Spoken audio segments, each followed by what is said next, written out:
بینەرانی خۆشەویستی NRT ئەمشەو لە خزمەتانین بۆ پێشکەشکردنی بەرنامەی دیالۆگ بە شێوەیەکی ڕاستەوخۆ. من لە جیاتی ڕۆژنامەنووسانی هاوکارم لەگەڵ میوانەکانم دکتۆر فایا گوڵپی سیاسەتمەدار و بەڕێز ئەبوو کاروان ئەندامی خولی پێشووتری پەرلەمانی کوردستان قسە و باز دەکەین لەسەر ئەنجامەکانی هەڵبژاردننی پەرلەمانی کوردستان و ئەگەرەکانی بەردەم پێکێنانی کابینەی دەی حکوومەتی هەرێمی کوردستان. لە چەند ڕۆژی ڕابردوودا هەڵبژاردنەکانی کوردستان بە شێوەیەکی ئارام کۆتایی پێهات و بەشێک لە چاودێران پێیان وایە کە بە بەشداری ڕێژەیەکی زۆری خەڵک لە 1970 خەڵک بەشداری پرۆسەی دەنگدانەکەی کردووە و لە هەمان کاتدا تا ڕادەیەکی زۆر پرۆسەکە بە شێوەیەکی نەزیف بەڕێوە بچووە و بە شێوەیەکی ئارام و بەشێکی زۆر لە سیاسیەکان بەشداریان تیا کردووە و دە لایەنی سیاسی لەم پرسەیە براوە بوون. هەرچەندە هەموو پرۆسەیەکی هەڵبژاردن لە دنیاە بێ کەم و کوڕی نابێ و جێگای سەرنجی هەندێک لەلایەنە سیاسیەکانە بێ، بەڵام لە کولدا بەشێکی زۆری هێزە سیاسی سەرەکیەکان بە نەتایجەکانی ڕازی بوون و پێیان وایە پرۆسەیەکی دیموکراسی بەڕێوە چووە و تا ڕادەیەک ئاڵوگۆڕ لە ناو پرۆسەی دەنگدانەکە و کورسی هێزە سیاسیەکان پێکاتوە و هەندێک پێیان وایە جگەلەوەیکە هێزی تازە هاتوونە ناو پرۆسەکەەوە و لە ئەمان کاتدا سوپرازی شتیا بۆ هەندێک هێز کە کورسیەکانیان زیادی کردەوە، بەشە لە هێزەکان کورسیەکانیان کەمی کردەوە. مەش پرسێکی تەبیعی و نۆرماڵە و بەڵام قسەکەوەیە کە بەشێکی زۆر لەو خەڵکانە پێیان وایە کە دوجار خەڵکی کوردستان لەم پرۆسەیە بەسەرکەوتووی هاتوتە دەرەوە و ئەوی کامێنێتەوە بۆی کە بکەوێتە سەر شارڕێگاوە بتوانێت خزمەتی خەڵکی کوردستانی پێ بکە، ئەکەوێتە سەر لایەنە سیاسیەکان کە بتوانن دیسان بتوانن بەیەکەوە لەسەر مێزی گفتوگۆ کۆ بنەوە و دانووسان بکەن لەسەر پێکێنانی کابینەیە کە جیاوازتر لە پێشوو و مۆزاییکێکی جیاوازتری هەبێ و ئەدای باشتری هەبێ و بتوانێت خزمەتی کۆمەڵانی خەڵکی کوردستان کا و ئەو ڕخنە و گلێ و نەقدانی کە پێشوو هەبووە لە کابینەکەی پێشووتر بتوانێت باشتری بکە و چاکسازیتریکە. ئێمە ئەمشۆ بۆ ئەمە دانیشتوین لێرە کە هەوڵ دێن هەم ڕێی ئێوە بزانم لەسەر کۆی پرسەکە کۆی پرۆسەکە و دوایش قسەکەین لەسەر ئەو سیناریوانەی کە هەن بۆ تەشکیلکردنی کابینەی وەزاری حکوومەتی هەرێمی کوردستان سیناریۆی زۆر ئەخرێتە ڕوو. هەندێک پیان وایە یەکێتی نیشتیمانی پارتی دیموکراتی کوردستان لەگەڵ کۆتاکان، هەندێکیان پیان وایە یەکێتی نیشتیمانی لەگەڵ نەوەی نوێ و لەگەڵ کۆتاکان، هەندێکیان پیان پارتی دیموکراتی کوردستان و لەگەڵ نەوەی نوێ یان لەگەڵ هێزەکانی تر. ئێمە من پێم خۆشە سەرەتا لەگەڵ دکتۆر فایق لەو بارەوە قسە بکەم. دکتۆر کۆی پرۆسەکەت چۆن بینی و سەرنج و تێبینی تۆ چۆن بوو و تا چەند لەگەڵ ئەو بۆ چوونانەبووی کە من باسم کرد خەڵک پێیوا و پرۆسەکە بە ئارامی بەڕێوە چوە؟ تقریبا بەگشتی دژی بۆچوونەکانی تۆ نەبووم. بەڕاستی یەکێک لە گرنگیەکانی ئەم هەڵبژاردنە ئەوە بوو کە شەرعێتی دایەوە بە ئەزمموی هەرێمی کوردستان، چکە ئەو حکوومەتێکی هەمان بوو حکوومەتێکی کار بەڕێکەر بوو، پەرلەمان نەما بوو تا کۆتایی. لەبەرەوە ئەم هەڵبژاردنە شتێکی باش بوو، ینی شرعەتی دایەوە بە ئەزمموی هەرێمی کوردستان دەتوانین حکوومەت پێک بێنینەوە. هی دووەمەوە بوو ڕێژەی بەشداریکردن ئەم جارە لە چاو ڕێژەی بەشداری لە هەڵبژاردنەکانی کە باشتر بوو، ینی خەڵک بەشداری کرد لە بڕیاری سیاسی لە قسەی خۆی ئەوانە. خەڵی سێمەوە بوو ئێمە ئەزانین ینی هەوڵێک بوو بۆ گۆڕینی ئەو حکومڕانیەی کە هەیە ئەمڕۆ یا بۆ گۆڕینی سیستەمی حکومڕانی لە هەرێمی کوردستانە. بە قەنەعەتی من ئەلێرەدا سەرکەوتنێکی وا بەدەست نەهات. ڕاستە هەندێک حیزب هەیە مەسەلەن نەوەی نوێ دوو قات کورسیەکانی زیاتر بووە، یەکگرتو هەندێک کورسی زیاتر بووانە، بەڵام ئەمە بەشی ئەوە ناکەن کە شتێک دروستکەی ینی کۆمەڵێ هێز بێنە پێشەوە بتوانن ئەو سیستەمی چەند ساڵی 36 ساڵە بەسەر هەرێمی کوردستان ئازاڵە بیگۆڕن. خاڵێکی تر بنەمێ ئاماژەی پێ بکەم بەنسبەت پێگەێنانی حکوومەتەوە. پێگەێنانی حکوومەت بەڕاستی بە عرف و عادەتی یاسایی و دەستوری ئەو حیزبەی ئەو لیستەی کە یەکەم دەنگی هێناوە و مافی ئەوەیە حکوومەت پێک بێنێ و ئەو کاتە لەگەڵ لایەنەکانی کە هینەکە ڕاوێژەکە بۆ پێگەێنانی حکوومەت. یعنی ئێستا و سیناریۆی کە لەبەر چاوی منە پارتی دەنگی یەکەمی هێناوە لەگەڵ یەکێتی گفتوگۆەکە بۆ پێگەێنانی جارێکی کە حکوومەتێکیکە و ئەگەر بێت و بۆ نمونە تۆ باسی نەوەی نوێ کرد ئەگەر نەوەی نوێ بچێتە ناو دەسەڵاتەوە یا لە بەشداری بکە لە پێگەێنانی کابینە بە قەناعەتی من نەوەی نوێ زەرەرەکە و چونکە هەندێک شتێ ئەوان هەیەە نەوەی نوێ نیەتی ینی کاتی خۆی ئێمە ئەزمموی گۆڕانمان لەبەر چاوە گۆڕان هەموو هێزی خۆی لە ناو شەقاما بوو لە ناو جەماوەرا بوو علاقاتی لاواز بوو هێزی چەکداری نەبوو پارەی نەبوو چوو لەگەڵ پارتی وەکێتی بەشداری حکوومەتی کرد بینیمان ڕۆژ بە ڕۆژ لەو ڕۆژەوە پێگەی گۆڕان جەماوەری گۆڕان دابەزی تا ئێستا نازانم کورسیەکیان بەدەستێناوە یان نا لە ماڵبژاردن لەبەرەوە بەنسبەت ئەوە باشترین شتەوەیە لە قازانجی گەلی کووردا ئەگەر ئێمە بمانوێ بەردەوام بین لە هەوڵ و تێکۆشان بوو ئەوەی بارودۆخی کوردستان باشکەین ئەبێ ئۆپۆزیسیۆنێکی بە قووەتمان هەبێ ئەو هێزانی لە دەرەوەی پارتی وەکێتین یەک بگرن لەسەر بەرنامەیەک بۆ نمونە من پێشنیارێکم هەیەڵێم باڕژنووسیەکی دەستوری هەرێمی کوردستان ئامادە بکەن ئەو هێزانە بە عیلمانی و بە ئیسلامیەوە بە گەورە و بە بچووکەوە بە کۆن و بەنوێەوە ئەو ڕژنووسە بکەن بە پرۆژەی کاریان بۆ ینی بۆ 4 ساڵی ئایندا هەری من شتەکەم بەو شێوە پێ باشە کاک بوکاروان بۆچوونی جەنابێت لەسەر کۆی ڕەوشەکە چی ینی هەندێک لە پێشتر هەندێک بۆچوون هەبوو پیانوا بوو کە هەڵبژارنەکە وەکو پێویست نیە خەڵک وەکو پێویست ناچێت بۆ دەنگدان بەڵام بە پێچەوانەی ئەو ڕێژەیەکی وەکو دکتۆری جوتی بەشێکی زۆری خەڵک بەشداری دەنگدانەکەی کردووە و تا ینی ئەگەر بەراورد بە هەڵبژارنەکانی 2021 و تەنانەت 2010 ڕێژەی خەڵکی ئەو خەڵکانی کە بایکۆتیان کرد بوو ئەم جارە لە 128 بە بەراورد کە پێشتر لە 158 زیاتر بوو تا لە 162 ئەو بۆ خۆی دەلالەت بوو لەوەی کە خەڵک هێستا ئەم پرسا بۆی گرنگە و ئەم هێزە سیاسیانە هێستا ڕێگوڕیشەی سیاسی و کۆمەڵایەتیان لە ناو خەڵکە هەیە و ئەم متەنەوە سیاسیە و مۆزاییکە جیاوازەی کە لە هەرێمی کوردستانە بینێرە لە نێوان دەیان حیزبی جیاواز بەسێکە لە پرسی دیموکراسی و بۆ خەڵک پرسێکی گرنگە و بە هەموو کەم و کوڕیەکانیشەوە هێشتا ینی جێگای ئومێدە کە بتوانێت دەستا و دەستی دەسەڵات بکە و بتوانێت گوێ لە خواستەکانی خەڵک بگرێ و هێزە ئۆپۆزیسیۆنەکان دەنگەکانیان کەم و زۆر بکە و کاریگەری زۆرتری ئافشاری زۆرتر لەسەر حکوومەت بکە مثلەن ڕێی تۆ پێشەوەی کە پێم بڵێ کابینەکە چۆن پێک دەیان سیناریۆکان چێ ڕێی تۆ لەسەر پرۆسەکە چۆن ئەو بۆم زۆر گرنگە. زۆر سپاس بۆ جەنابتان من بەشێک لەو قسانەی جەنابەت کردت و لەگەڵ دکتۆرە بەشێکی هاوڕام بەشی دووەمیش ئەوەیە هەندێ بابەتی پەیوەست بە دەرەنجامی هەڵبژاردنەکان و ڕەنگە کەمتر قسەتان لەسەری کردبێ بۆیە من گفتوگۆی لەسەرەکەم یەکەمیشن هاوڕام لەگەڵ ئەوەی کە ئەم هەڵبژاردنە ئەنجامێکی باشی هەبێ بەنجامێکی باشی بوو هەرێمی کوردستانی کرد جارێکی تر کردە خاوەن پەرلەمانێک کە زۆر گرنگە بۆ هەرێمی کوردستان و ئەم پەرلەمانە کۆمەڵێ بەرپرسیارەتی لە ئەستۆیە ئەبێ بە بەرنامەیەکەوە وەکو کاک دکتۆرتی مثلەن لەوانە زیندووکردنەوەی کۆمسیۆن دانانی دەستور تعدیلکردنی یاساکان هەموو ئەمانە کۆمەڵێ بابەتی گرنگن کە من هاوڕام لەگەڵەوەی کە وەکو جەنابتان وتان یعنی گرنگە پەرلەمان بۆ هەرێمی کوردستان کە نەمانی پەرلەمانیش بینیمان ئەنجامەکەی چۆن بوو و چۆن محکەمەی ئیتیحادی ئیستیغلالی ئەوەی کرد بۆ وەرگرتنەوەیان دێ دەسەڵاتەکان لە هەرێمی کوردستانی. دیوی دووهەمی ئەم بابەتە ئەویش ئەوەیە ئەم هەڵبژاردنە قسەکردنە لەسەر کۆمەڵی سیناریۆات قسەکردنە لەسەر سەختەکاری ئەمەیشە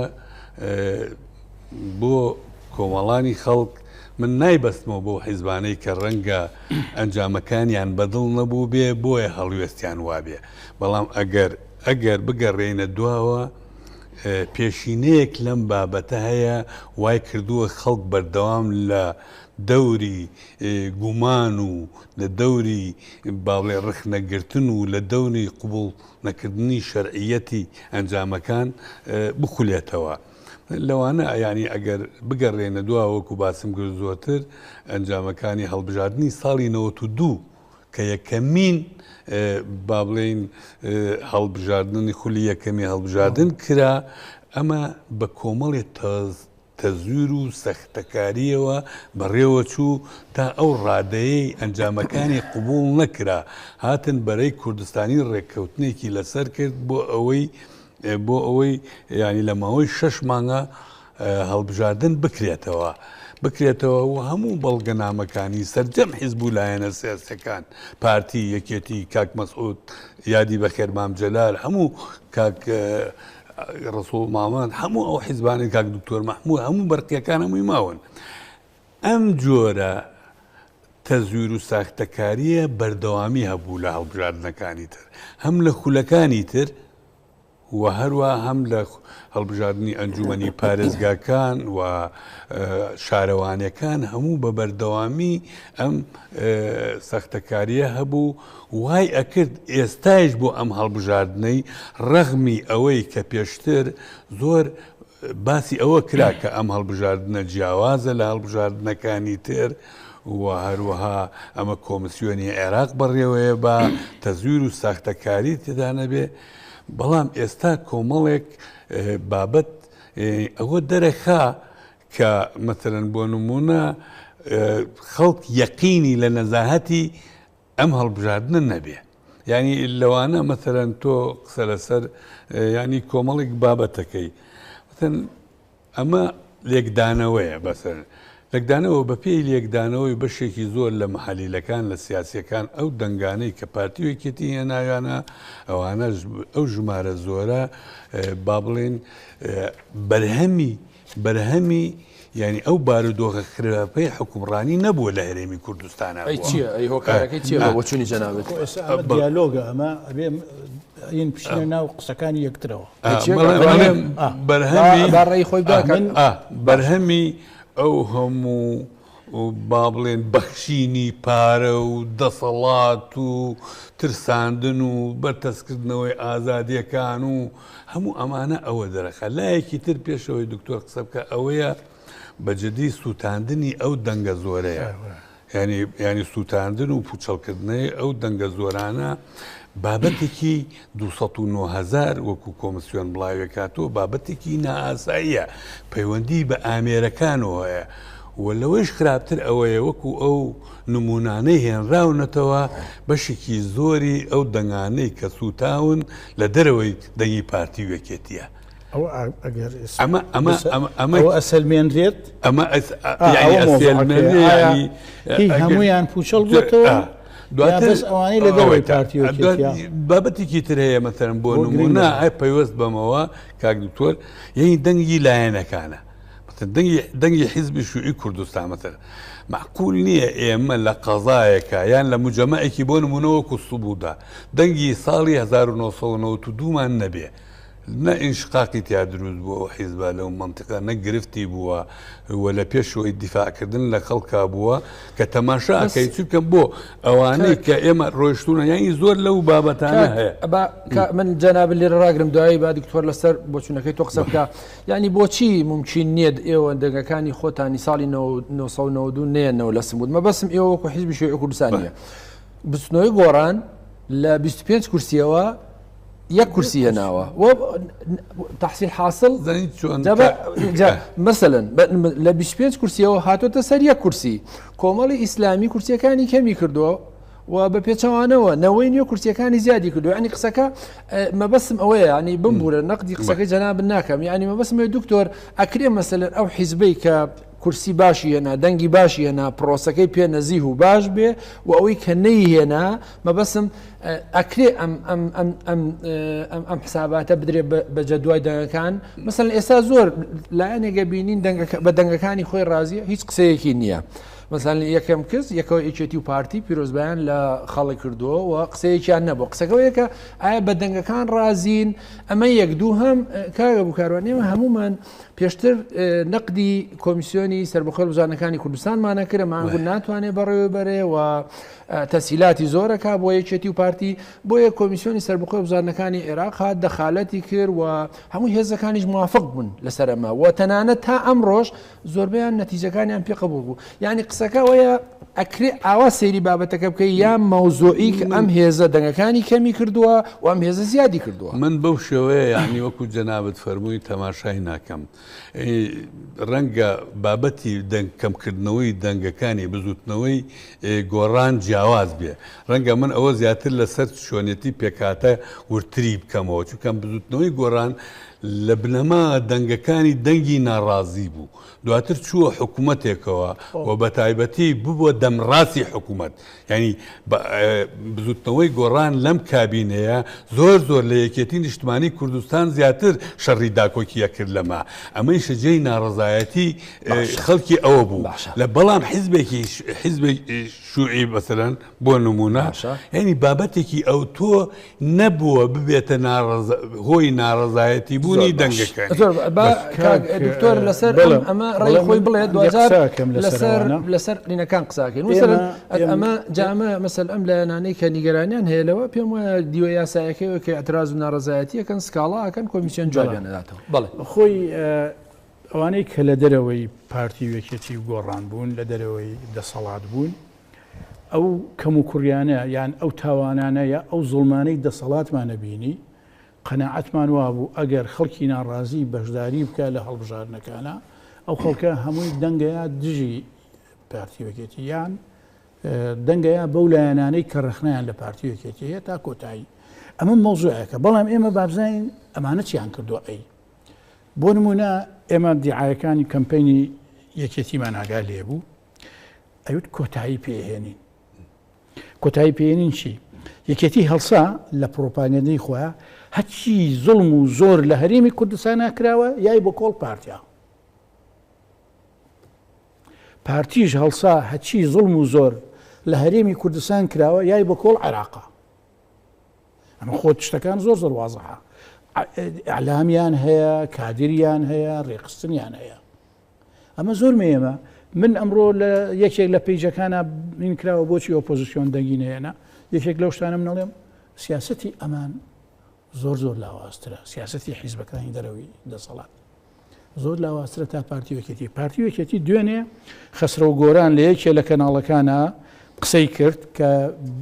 مەکتەبی سیاسیەکێتی وتی سعدی پیرە تەلەفۆنی بۆ کردم وتەتی بۆ توندن لەگەڵمانە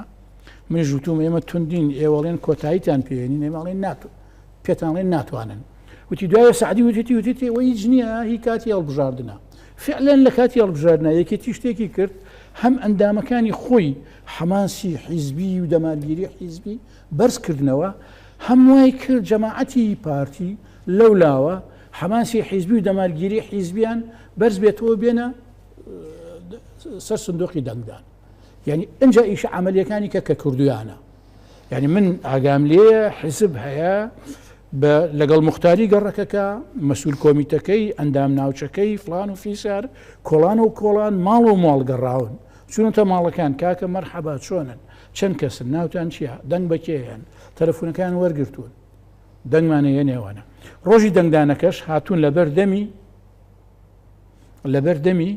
بنکەکانی دەنگدانە ئەو دەفتەرانەی کە ڕۆشتون ناوی خەڵکیان تۆمار کردووە تەلەفۆنەکانیان تۆمار کردووە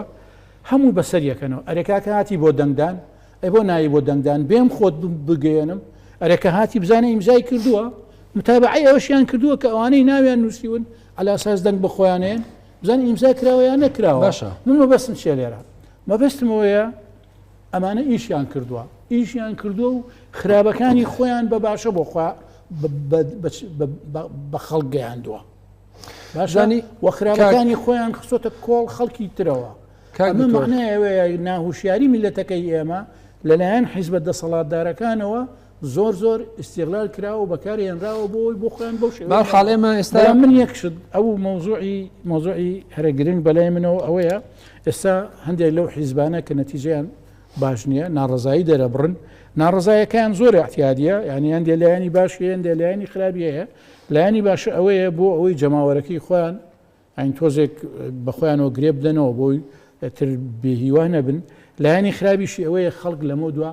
هەڵبژاردنین با لەبەر چاو نەکەوێ. بەڵام هەندێک شتی عەمەلی هەیە 209,000 دەنگ پوچەڵە زۆرە ئەمە باشە ئەم دەنگە پوچەڵانە هی هەموویانە یا بەسی ئەو لیستانەیە کە گلەیانەیە لێرە مۆزوعەکە ئەبێ ئەمە حسابی بۆ بکەین. ئەوەم باس کرد بۆ بەڕێستان لە ساڵی 2021 ڕێژەی بایکۆت بە دەنگی پوچەڵ و بە بایکۆتی خەڵکەوت لە 164 بۆ ئامارەکان واڵن جیایە پوچەڵ جیایە بەهەرحاڵ ینی تۆ بە نەتیجە ئەو دەنگانە حسابەکەی کە لە سنووقەکانەوە ئۆکەی لە سەدراوە هاتوتە دەرەوە کۆمیسیۆن قبولی کردەوە هێزەکانیش قبولیان کردووە کە ئەمە ئاکامەکەیەتی بەڵامەوەی کە ئێستا هەندێک هێز گلەیان هەیە وەکو جەنابیشتر ئەچێتە کۆمیسیۆن اعتراض و ناڕەزایەتیە قسەکەەوەیە کە ئێمە ئێستا لەگەڵ نەتیجە قساکەین وەنی لەم سەر مێزە لەسەر ئەم نەتیجەیە قساکەین کە هاتووتە دەرەوە لە ناو سنووقەکانی دەنگدان و پێشمانوا بۆ کۆمیسیۆنی عێراق سەرپەرشتی بکە نەزیهترە باشترە کەمتر تەزویری تیاکرێ کەمتر فروفیۆلی تیاکرێ بەڵام لە هەرحاڵدا ئێستا ئێمە منەمەوێ ئەوە سوورەیەکماندا بە بینەرانمان کە هەڵبژاردننی هەرێمی کوردستان بەم شکڵک بووە ڕێی خۆتان دەربڕی بەڵام پێم خۆشە لەسەرەوە ئێستا لە ناو میدیاکان و چاودێرانی سیاسی و تەنانەت هێزە سیاسیەکانیش ڕەنگە دیالۆگی خۆیان هەبێت لەسەرەوەی کە سیناریۆکانی پێکێنانی حکومت چۆنە بۆ چوونێکە بوو پێش هەڵبژاردنەکان دەرەنجامی ئەو بانگەشە توندەی نێوانی یەکێتی نیشتیمانی پارتی دیموکراتی کوردستان و ئیزافەینەوەی نوێژ پێیان وا بوو کە ئەم بانگەشانە بە نەتیجە ئەومان پێڵە ڕەنگە پێکهێنانی حکوومەت کارێکی قرس بێ بەڵام بۆ چوونێکی تر هەبوو وتی نەخێر ئەم دوو هێزە لە ساڵی 1992 پێش بڕکیانە قسەی تون دەکەن ڕیکلام و بانگەشەی تونەکەن بەرامبەر یەکتر کاتێککە ئەنجامەکانێت ئەتوانن بە یەکەوە ڕێ بکەون سازش بکەن و زۆر ئەم دوو بۆ چوونە هەبوو ئێستا قسەکەوەیە کە پارتی دیموکراتی کوردستان براوەی یەکەمە بە بەدەستێنانی 39 کورسی یەکێتی نیشتیمانی کوردستان براوەی دووهەمە بە 23 کورسی و دوایەوە بزوتنەوەی جوڵانەوەی نەوەی نوێ و هێزەکانی تر ئەجا ئەو سیناریۆانە ئەوەندەی کە من خوێندومەتەوە یان بیستومە هەندێکیان پیان وایە یەکێتی نیشتیمانی پارتی دیموکراتی کوردستان لەگەڵ کۆتاکان کە پیان وایە کۆتاکانیش ئەم پێنج کورسیە لە 11 دابش بۆ بەسەر زۆنی سەوزەر هەندێکیش پیان وایە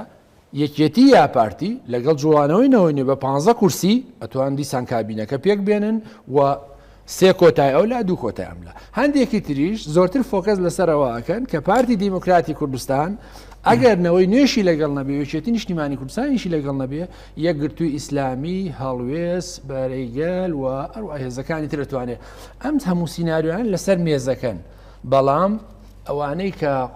بارودۆخی سیاسی کوردستان زۆرترە ئەخوێنەوە و قوڵتر سەیریان کردووە بزوتنەوەی نەوەی نوێ لەبەرەوەی خۆیان لە خطابی بانگەشەی هەڵبژاردنە پێشتریش ڕایانگەیاندووە کە ئەوان ناسنە ناو حکوومەتەوە بە ئۆپۆزیسیۆنی ئەمێننەوە بەڵام ئەم هێزانی تر هەمووی مانتاقی کردوێتەوە کە بە جۆرە لە جۆرەکان لە ناو حکوومەتە بوون پاشەکشیان کردووە بە ئۆکو کاگە بووکاروانوتی ئەوانە لە کێکەکەی بەشدار بوون بۆیە زۆرتری فۆکەسەکە لەسەرەوەیە کە تەحسیل حاصلە یەکێتی و پارتی لەگەڵ کۆتاکان ئەتوانن بە پلی یەکەم حکوومەت و کابینەکە پێک بێنن و لەگەڵ ئەم هێزانەی تریش هەر کامیان بەشدارە بێ بەڵام بەبێ ئاستەنگ و کێشە و ئاریشە نابێت جە قسەکەی منەوەیە کە ئێوە بە کاگە بووکاروان ڕێی خۆیان پێ بڵێ کە ئەم سیناریوانە کامیان واردە و کامیان ئەتوانێ مەسەلەن هەرێمی کوردستان دەرباس یا خۆی بەپێی قانونەکە پێم وایە لە ماوەی 15 ڕۆژە ئەبێ بە تەمەنترین سەرۆکی ئەندامی پەرلەمان کۆ بکاتەوە و دوجار کەسێک ڕاستپێرێ بەڵام هەندێک پیانە ئەم کارە بە ئاسانی وا بە ئاسانی ناچێتە پێش پێویستی بە کاتە پێم خۆشە ڕێی جەنابەت بزانم کە کام لەم سیناریۆیانە واردە و گونجاوە و بە قازانجی پەرلەمان سیستەمی سیاسی و خەڵکی کوردستانیشە من دەمەوێت پێش ئەو وڵامی پرسیارەکەت قسەیە بکەم ئەوش ئەوەیە ئەم سیراعی پارتی و یەکێتی ئەم هێرشکردنە بۆ سەری یەکتری و بە ئاشکرا ناولێنانیان پەیوەستە بە هەڵبژاردنەوە ئەمە جۆرێکە لە ئیهانەکردنی خەڵک و خەڵکی دەنگدەر ناکرێ ئەمە تێپەڕ بێ لەسەر ئەو خەڵکە ئەمەکە پارتی یەکێتی خۆی ئەگەر بمانەوێ نەمانەوێ وەکو جەنابەت باست کرد لە 92 ئەمانە سەرەڕای سیراع و شەڕ و هەموو شتەکان لە نەتیجە کۆمەڵێ بەرژەوەندی هەیە بەرژەوەندی هەردوو لایەنەیە دایان بەستێتە یەکەوە و بۆ ئەوەی ڕێککەون لەسەر هەڵبژاردنەکان و سەلمێنراش کە بەبێ ئەم دوو لایەنە بەبێ یەکێکیان بەبێ ئەویتر ناتوانێت حکومڕانی هەرێمی کوردستان بکە لەبەرەوە لە نێوان ئەم دوو لایەنە سیاسیە ئەگەر بە وردی تەماشا بکەی دوور نییە لە فترەیەکی زۆر کەمان ڕێکەون لەسەر پێکهێنانی حکوومەت یعنی بۆ نمونە مەتەن یەکێ لە داواکارەکان یەکێتی نیشتمانی کوردستانە سەرۆکی هەرێمیان پێ بدرێ ئەگەر پارتی ئەمە قوبوڵ بکات ئەمە مانای ئەوەیە ئەمە ئەگەر ئەمە قوبوڵ بکات مانای ئەوەیە بە زووترین کات پێکدێنن ڕەنگە ئەمە تا ئەم لەحظەیە ئەمڕۆ لەلایەن پارتیەوە ڕەت کراوە بێت ئەمە لایەنی دووەم ینی ئەمانە با بڵێن ئەوەیە کە ڕێک نەکەوت چونکە ئەو خوتابە توندەی یەکێتی بەرامبەر حکومڕانی و بەرپرسیارەتی خستن بە پلەی یەکەم لەسەر پارتی واناکە بە ئاسانی بچێتە بەشداری کەوتەوە لەبەرەوە ئەم دوو لایەنە هەم گفتوگۆکانیانە بێ ئەوەشمان لەبیر من نەچێ بەغا ئێران تورکیا ڕۆڵی هەیە لە فشار خستن لە هەوڵدان بۆ ڕێککەوتنی هەردوو لایەن زۆر جار ئەم دوو لایەنە ڕێک نەکەوتن بەڵام بە فشاری دەوروبەر ڕێککەوتن بابەتێکەیە من ئەمەوێت بیڵێم بۆ خەڵک لێرەوە ئەوش ئەوەیە بابەتی نەوەی نوێ من قەناعەتی تەواومەیە نەوەی نوێ لەگەڵ هەر لایەنێکیانە ڕێک بکەوێ ئینتیحاری سیاسیە من بۆچی من خۆم بیستومە لە سەرکردایەتی یەکێک لەم حیزبانە لە ئاستێکی زۆر گەورە ئەوە ئەمڕۆ لێرەوە دەرکێنم و نێنیش بووە لە دانیشتنی ئاسایش بووە ئەڵێ دوو جار بەشداریمان بە گۆڕان کرد لە حکوومەتە هاوردیانمانە سەر سفر ئێمە کارەکەین بۆ ئەوەی نەوەی نوێش بێرینە حکومەوە بۆ ئەوەی وایان بەسەرتێ بە تەبیعەت پارتی دیموکراتی کوردستان و وەک ئێستا کەسی یەکەم کە دانراوە بۆ ئەنجومەنی وەزیران وەک پێشتریش کە کاک نەچیروان بووە یعنی کە ئەوان ئەچنە دەسەڵاتەوە هیچ شتێک لە ناو حکوومەتە بە پێچەوانەی ڕای ئەوان نەڕۆیشتەوە و ناڕوە لەبەرەوە ئەو قسەیە کە وا دەکرێت ئێمە بچین لە ناو حکوومەتەوە چاکسازی جارێکیان من لەگەڵ کاعومەری سێعەلیا قسەمان کرد لەسەر ئەوە وتی ئێمە ئەڕۆین لە ناوخۆ وتم ئێمە ئەڕۆین لە ناوخۆوە حکوومەت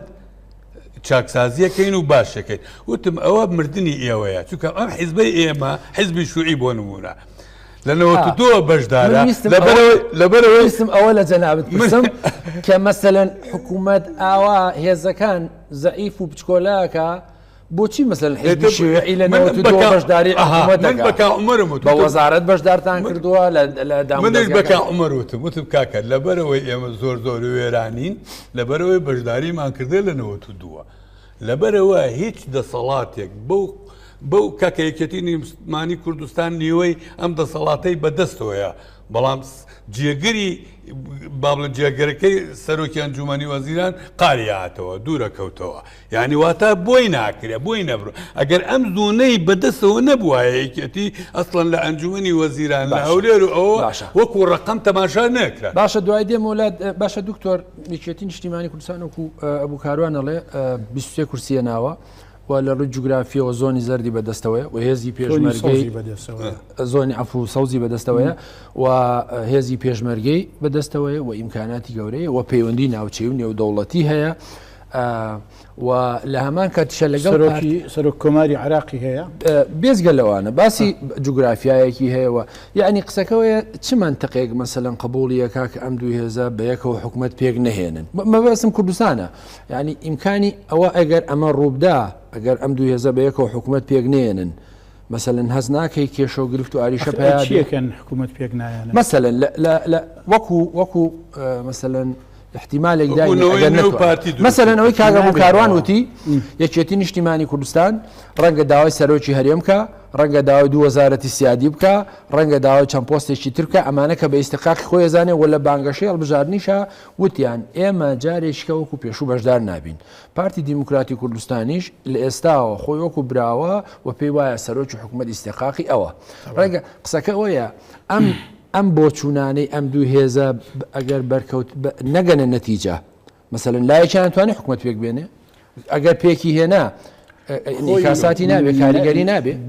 بەس پارتیە توانێت حکوومەت پێک بێنێ چکە لیستی براوەیە ناتوانێت ئەوانی کە بەڵام ئەوە لە کاتێکا بێ 50 زاید یەک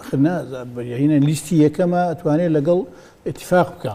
يعني نازم العراق واعي العراق خويا مش دستور مانية دكتور اما دستور مانية برلمان إني كدنجي كم تشكيل كابو بكيناني حكومات بلان دوای فترة بنجاويك لسطنينيت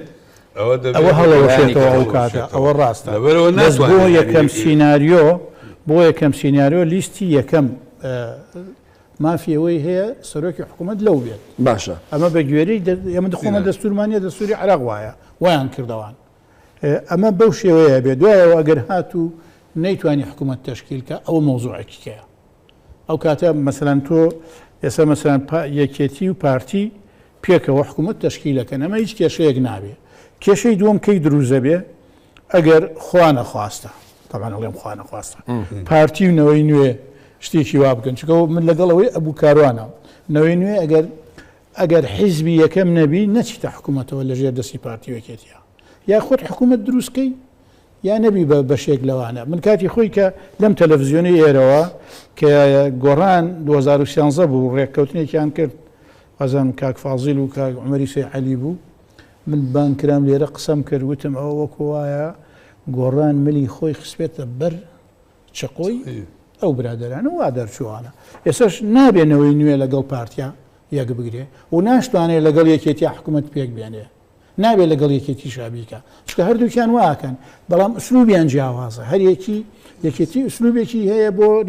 تواندنەوەی ئەو حیزبەی لەگەڵایەتی پارتی ئوسلوبێکی کەی هەیە ئەمە حاڵەتەکەیە بەو شێوەیە بەڵام شترین باشترین شتون بەسیترین شت ئەوەیە پارتی یەکێتی حکوومەت پێک بێنن بەڵام مراعاتی ئەو هینانە بکرێت داواکاریەکانی باڵێن برادرانی یەکێتی بکرێت بەس بۆچی ناکرێ لەبەرەوەی یەکێتی یعنی لە هەولێرە ئینسان لە بادینان ئێستا کورسێکی هەیە لە هەولێریشا زۆر پێش نەکەوت باشە زۆر باسی یەکێتی کێشە هەیە کێشە لە ڕابردووە هەبووە کێشەیە هەیە لە بینی سەرۆکی پارتی و سەرۆکی یەکێتیە کە یەکتری نابینن کە کاک مەسعود ئامادە نییە کاک باوەڵ ببینێ ئەگەر ئەم کێشەیە حەل بکرێ بە قەناعەتی من کێشەکانی کە هیچ نین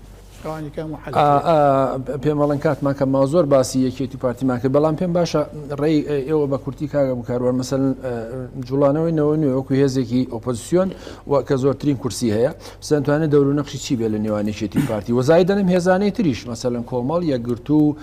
هەڵبێست بەرەیگەل و تەنانەت گۆڕان و هاوپەیمانی کوردستان ومانەش کە کورسیان هەیە مانەتوان دەور و نەخشیان چی بێ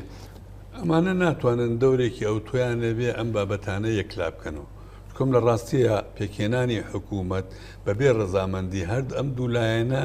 ناکرێ بینیمان مەتە کاتێک یەکێتی نیشتمانی کوردستان چەند جار با بڵێ مەرسومی جمهوری سەرۆکایەتی دەرچوو بۆ ئەوەی هەڵبژاردن بکرێ کە یەکێتی ڕازی نەبوو نانەتوانی دواتر کە پارتی ڕازی نەبوو نانەتوانین لەبەرەوە ئەم دوولایەن ئەو لایەنەکانی تر ناتوانن بۆیە ئەم دوولایەن ئەگەر ڕێک نەکەون ئەوە بۆ ماوەیەکی ئەمە ئەگەری دووەمە کە جەنابەت باست کرد بۆ ماوەیەکی زۆر ئەم کابینەیە پێک نایە و هەردوو لاشی دەسەڵاتی خۆیان بەڕێوە باشە دکتۆر بۆ ئەخیر بۆ چوونی جەنابەت چییە؟ ئەم هێزانەی کە دەرەوەی دەسەڵاتن ئەبێ بنە ئۆپۆزیسیۆن ئۆپۆزیسیۆنێکی بەقووەت لەسەر ئەساسی بەرنامەیەکی واکە لاسایی پارتی یەکێتی نەکەنەوە لە حکومڕانیە پارتی یەکێتیش حکوومەت دروستکەن و هەتا 4 ساڵی کە بالەوێ بنتر بزانین دوای 4 ساڵەکە چیان بەسەر باشە ئێستا کەواتە ئەوە ساغ بۆ کە ئەم حکوومەتە هیوادارین زوو پێک بێ و هەلومەرجی ناوچەیی زۆر ئاڵۆزە لەلایەکەوە کە مثلەن لە مانگی نۆڤەمبەری ساڵی داهات هەڵبژاردنەکانی پرۆسی هەڵبژاردن لە عێراق بەڕێوەچێ کە هەندێک پیان وایە ڕەنگە ئەم پرسی پێکێنانی کابینەی حکوومەتیانی وسان تا ئەو کاتە بکێشێ گرفتێکی گەورەیە مەثەن بۆ نمونە یەکێتی نیشتمانی کوردستان لە بانگەشەی هەڵبژاردنە وەکو لایەنێکی هەرە ناکۆک لەگەڵ پارتی خۆی پیشان وەکو معارەزە خۆی پیشان دووس بەیەگە لەگەڵ پارتیا ڕێکەوە بۆ پێکێنانی حکوومەت باجەکەی لە هەڵبژاردننی عێراقەدار لەلایەک تریشەوە ئەگەرەکانی عێراق لە تێوەگلانی شەڕی ناوچەکە لەگەڵ ئیسرائیل بەهۆی بوونی حەشدی شعبی و لە لایەکتریشەوە کێشە و ئاریشەکانی نێوان تاران و تەلئەبیب و دەخالەتی ئەمریکاوانە هەموو ئەم ناوچەیە بەرەوگرژی زۆرترە بە وەجگە لە شەڕەکانی غەزە و جنوبی لوبناان بۆیە خەڵک خوازیارە کە حکوومەتی هەرێمی کوردستان بتوانێت زوو پێک بێ و حکوومەتێک بێ بتوانێت خواستەکانی خەڵکدا بینکەوەی کەجارێک بدا لەو مەسەلە چارە نووسساز بێگومان ئەوە زۆر گرنگە و ئەم هێزە ئۆپۆزیسیۆنانش بتوان ڕۆڵی چالاک و فعال ببین و چاودێری گرنگ بەسەر بەرەیەک دروستکەن ئەم لایەنانەی 2009 پارتی وێکێتی ئەوانەی کە کورسیشیان نەبێت لە پەرلەمانەوە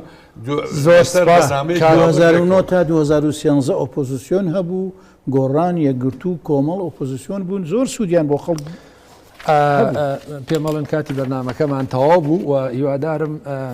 سەرنج و تێبینیەکانی ئێوە پرسی پێکێنانی حکوومەت خێراترکە و باشترکە لە خزمەتی خەڵکە زۆر سپاس بۆ ئەبوو کاروان ئەندامی خولی پێشووتری پەرلەمانی کوردستان و دکتۆر فایاگوڵپی سیاسەتمەدار و لەگەڵ ڕێزی ئەنوەر حسێن و سپاس بۆ هاوکارانم لێ نارتی قسە باسێکی باشمان کرد زۆر سپاستانەکەم.